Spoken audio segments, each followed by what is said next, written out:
Assalamualaikum warahmatullahi wabarakatuh. Dalam video ini kami akan membahas materi mengenai struktur jaringan dan sistem tubuh manusia. Kami dari kelompok 4 mata kuliah Anatomi Fisiologi. Sebelumnya, perkenalkan nama saya Cindy Widya Lastri. Saya Suci Handayani. Saya Siska Dwi Lestari. Saya Saka Audrey Pauresta. Nama saya Ramdan Adani. Mari kita simak penjelasan berikut ini. Struktur jaringan. Di situ ada kata jaringan. Apa sih itu jaringan? Ya, jaringan adalah sekumpulan sel yang mempunyai fungsi dan struktur yang sama. Jaringan juga sekumpulan sel yang membangun berbagai organ dan bagian di dalam tubuh kita, seperti tangan, lengan, hingga kaki kita. Jika kita amati secara seksama melalui mikroskop, penyusun jaringan tubuh manusia memiliki struktur yang sangat rapi dan teratur sesuai dengan fungsinya. Fungsi ini tadilah yang membedakan jaringan sesuai dengan letaknya di dalam tubuh kita. Oleh karena itu, jaringan di dalam tubuh manusia terbagi menjadi 4 macam, yaitu jaringan epitel, jaringan otot, jaringan ikat, dan jaringan syaraf. Jaringan epitel. Apa itu jaringan epitel? Jaringan epitel adalah jaringan yang mempunyai luas permukaan yang cukup besar dan mempunyai sel-sel yang sangat rapat. Jaringan ini berfungsi untuk melapisi atau menutupi permukaan tubuh yang menyusun bagian terluar organ kita. Dengan kata lain, jaringan tubuh yang satu ini berperan sebagai pintu gerbang. Pintu gerbang yang melindungi tubuh dari paparan langsung dunia luar. Jaringan epitel mempunyai beberapa fungsi dan peran. Yang pertama, sebagai perlindungan atau proteksi jaringan yang ada di bawahnya dari paparan dunia luar, senyawa kimia, dan lainnya. Yang kedua, dapat membantu proses pencernaan zat yang ada di dalam sistem pencernaan. Selanjutnya, membantu regulasi dan ekspresi bahan kimia di dalam tubuh. Dan yang keempat, membantu pengeluaran hormon, keringat, serta produk luaran lainnya yang ada di dalam tubuh.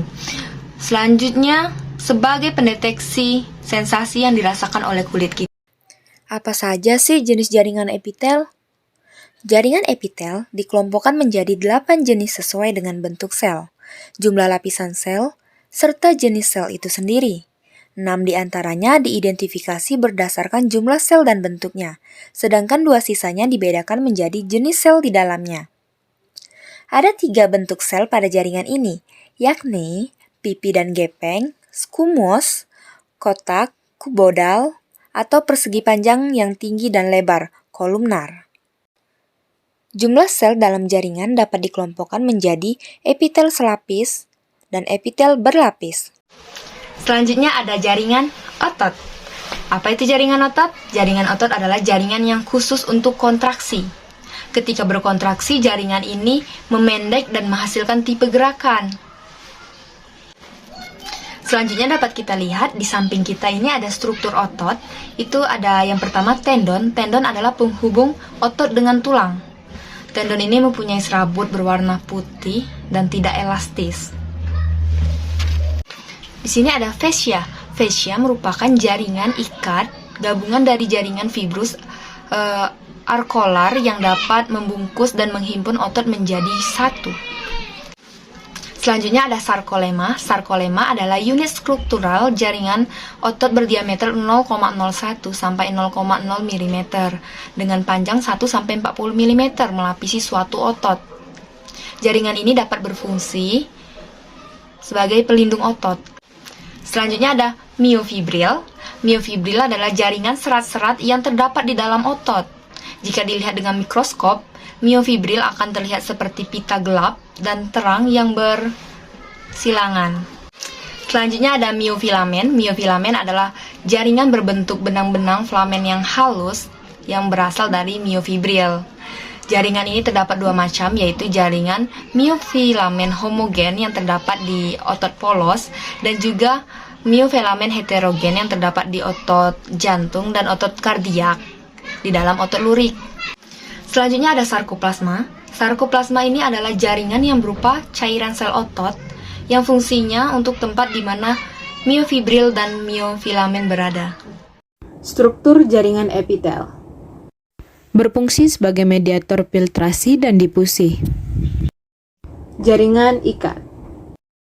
Penyusun jaringan ikat adalah sel yang tersusun dalam suatu matriks ekstraseluler dan tersusun menyebar. Jaringan ikat berfungsi untuk mengikat serta menyokong bagian jaringan lain. Matriks. Matriks adalah dasar untuk meletakkan jaringan ikat pada tubuh. Serat kolagen. Serat ini digunakan untuk menghubungkan tulang dengan otot, yang biasanya ada pada tendon. Selain tendon, ada juga tulang dan kulit. Susunan yang paling utama pada matriks serat kolagen yaitu protein kolagen, 25% dari seluruh protein yang ada dalam tubuh. Serat elastis. Sama dengan namanya, serat elastis ini bersifat elastis. Serat ini bisa ditemui pada pembuluh darah, ligamen, dan juga selaput tulang rawan pada laring. Serat retikuler. Serat ini sangat rawan karena tipis dan mempunyai cabang. Serat retikuler tersusun atas kolagen dan serabut kolagen. Fungsi serat retikuler yaitu sebagai jaringan ikat dan jaringan yang lainnya. Dapat kita lihat pada hati, limpa, dan juga kelenjar limpa. Bahan dasar. Bahan dasar matriks yaitu mukopolisakarida sulfat dan asam hyaluronat. Fungsinya yaitu untuk mengikat air, pelumas, dan peredam benturan. Jaringan saraf. Jaringan saraf merupakan jaringan kompleks yang memiliki peran penting untuk mengatur setiap kegiatan dalam tubuh. Fungsi jaringan saraf dengar adalah untuk berpikir, melihat, bergerak, hingga mengatur berbagai kerja organ tubuh. Badan sel. Badan sel merupakan komponen sel saraf yang berukuran paling besar. Di dalamnya terdapat nukleus atau inti sel dan sitoplasma yang memanjang dan juga bercabang. Badan sel berfungsi menerima impuls atau rangsangan dari cabang sitoplasma yang bercabang dendrit menuju ke akson. Inti sel atau nukleus. Inti sel ialah inti dari sel saraf yang berfungsi sebagai regulator segala kegiatan yang terjadi di sel saraf. Sitoplasma. Sitoplasma merupakan cairan sel yang mengandung protein tinggi. Sitoplasma dibungkus atau diselubungi oleh sel neurologia, yang juga membantu sel dalam memperoleh suplai makanan. Dendrit. Dendrit merupakan sekumpulan serabut sel saraf pendek yang bercabang-cabang halus dan merupakan perluasan dari badan sel, berfungsi sebagai penerima impuls dan menyampaikan impuls yang diterimanya menuju badan sel. Neurit atau akson. Neurit atau akson merupakan sebuah serabut sel saraf panjang yang merupakan perluasan dari badan sel, berfungsi mengirimkan impuls yang sudah diolah badan sel menuju sel saraf lainnya melalui sinapsis. Sel schwann. Merupakan sel penyokong akson yang berfungsi menyediakan suplai makanan bagi metabolisme akson dan juga membantu regenerasi akson. Sinapsis. Sinapsis ialah ujung dari akson yang berfungsi untuk meneruskan impuls menuju ke neuron lainnya. 3. Organ pembentuk sistem tubuh. A. Sistem gerak pada manusia. Alat gerak pada manusia adalah tulang dan otot. Tulang disebut alat gerak pasif, sedangkan otot disebut alat gerak aktif karena kemampuannya berkontraksi sehingga dapat menggerakkan Tulang-tulang dalam tubuh manusia menyusun suatu sistem kerangka. Secara umum, fungsi kerangka adalah 1. Menegakkan tubuh. 2. Sebagai alat gerak pasif. 3. Tempat melekatnya otot-otot rangka. 4. Melindungi alat-alat yang vital seperti otak, jantung, paru-paru, dan lain sebagainya. 5. Tempat pembentukan sel-sel darah. 6. Tempat deposit kalsium dan fosfat. B. Sistem pencernaan pada manusia. Pencernaan makanan merupakan proses mengubah makanan dari ukuran besar menjadi ukuran yang lebih kecil dan halus, serta memecah molekul makanan yang kompleks menjadi molekul yang sederhana dengan menggunakan enzim dan organ-organ pencernaan. Saluran pencernaan manusia, saluran pencernaan makanan, merupakan saluran yang menerima makanan dari luar dan mempersiapkannya untuk diserap oleh tubuh dengan jalan proses pencernaan, pengunyahan, penelanan, dan pencampuran dengan enzim cair yang terbentang mulai dari mulut sampai anus. 1. Mulut. Proses pencernaan dimulai sejak makanan masuk ke dalam mulut. Di dalam mulut terdapat alat-alat yang membantu dalam proses pencernaan, yaitu gigi, lidah, dan kelenjar ludah atau air liur. Beberapa organ di dalam mulut yaitu kerongkongan. Kerongkongan esofagus merupakan saluran penghubung antara rongga mulut dengan lambung. Kerongkongan berfungsi sebagai jalan bagi makanan yang telah dikunyah dalam mulut menuju lambung. Jadi, pada kerongkongan tidak terjadi proses pencernaan. 2. Lambung. Lambung ventriculus merupakan kantung besar yang terletak di sebelah kiri rongga perut sebagai tempat terjadinya sejumlah proses pencernaan. Lambung terdiri dari 3 bagian, yaitu atas kardiak, bagian tengah yang membulat pundus, dan bagian bawah pilorus. 3. Kardiak. Kardiak berdekatan dengan hati dan berhubungan dengan kerongkongan. Pilorus berhubungan langsung dengan usus. 12 jari di bagian ujung kardiak dan pilorus terdapat klep atau sphincter yang mengatur masuk dan keluarnya makanan ke dalam lambung. Struktur lambung dapat dilihat pada gambar berikut ini. 4. Usus halus merupakan tempat penyerapan sari makanan dan tempat terjadinya proses pencernaan yang paling panjang. Usus halus terdiri dari usus 12 jari, usus kosong, usus penyerap. 5. Usus besar. Makanan yang tidak dicerna di usus halus, misalnya selulosa. C. Sistem pernapasan pada manusia. Fungsi bernafas adalah memasukkan oksigen dari udara yang akan digunakan untuk mengoksidasi makanan serta mengeluarkan sisa hasil oksidasi, yaitu karbon dioksida. Proses bernafas disebut juga proses respirasi. Organ-organ pernapasan bernapas merupakan proses yang sangat penting bagi manusia. Pada proses ini terjadi pertukaran oksigen dan karbon dioksida antara tubuh dan lingkungan. Beberapa organ yang berperan dalam sistem pernapasan yaitu 1. Hidung. Hidung merupakan organ pernapasan yang letaknya paling luar manusia, menghirup udara melalui hidung. 2. Tenggorokan. Tenggorokan berupa suatu pipa yang dimulai dari pangkal tenggorokan atau laring, batang tenggorokan atau trakea, dan cabang batang tenggorokan atau bronkus. 3. Pangkal tenggorokan atau laring. Setelah melewati hidung, udara masuk menuju pangkal tenggorokan atau laring melalui faring. Faring terletak di hulu tenggorokan dan merupakan persimpangan antara rongga mulut ke kerongkongan dan rongga hidung ke tenggorokan. Setelah melalui laring, udara selanjutnya menuju ke batang tenggorokan atau trakea. 4. Batang tenggorokan atau trakea. Batang tenggorokan tersusun dari cincin-cincin tulang rawan dan terletak di depan kerongkongan. 5. Cabang batang atau tenggorokan atau bronkus. Cabang batang tenggorokan atau bronkus merupakan cabang dari trakea.